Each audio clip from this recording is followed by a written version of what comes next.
So ito duday medyo may busy ko kasi pingwa ko na ining sa kentam. Ayun Toyota Yaris. Tapos may bike ko ang gakarin kuno ko rin kaya kay nya si keke pa kining bike. Ayan tinuklip ko laretang kay luklukan king gulot. So ayun sa ken. Atin ning dashboard. Ayan.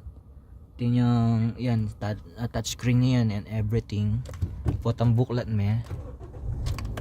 Ayan. Kakakit me. Ay ta. Magbuklat siya kanyan. So, yan. Tinyang mga yan. Bluetooth. FM radio. Siyempre, layang panel na kalupaitan kitang king BIOS. Tapos, may masanting na nini. Aircon, heater, tinya. Tapos yung odometer ita ka rin. Full tank ya pa. Tapos ay tatinyang oras 7:20 yan. Tapos ding kayang kay didurot makanyan. Kaya matik ya. Ayan tulad nito. Kalupa na yan.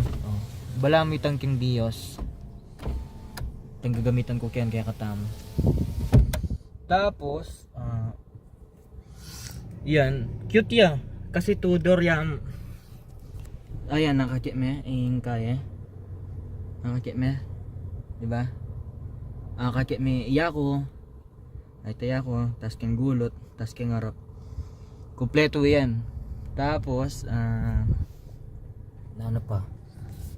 Kaya ko kaya sa kaya na yun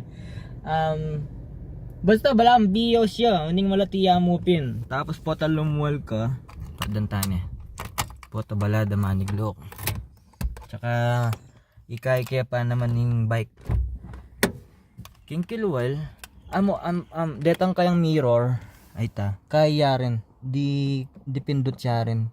Manual dipindot siya rin. Tapos baligtad siya, kaya niying kayang signal light, kayang kanan niya. Kaya katam kasi kaliwa yung signal lights. Yan, pota lumuwal ka. Kulay pa lang kay duday, yan nakanini yan. Yan, nakamags siya. Yan niya, nakanini niya duday. Ay nina yung susi. Kaya ako na mag-drive, so kunang kaya kanya ning bike kasi ang bulan ke ayan kasi may bike pumupin papunta ka rin kaya isa ita duday ay nya nandun kasi kasabi kitang tao apate kitang call mo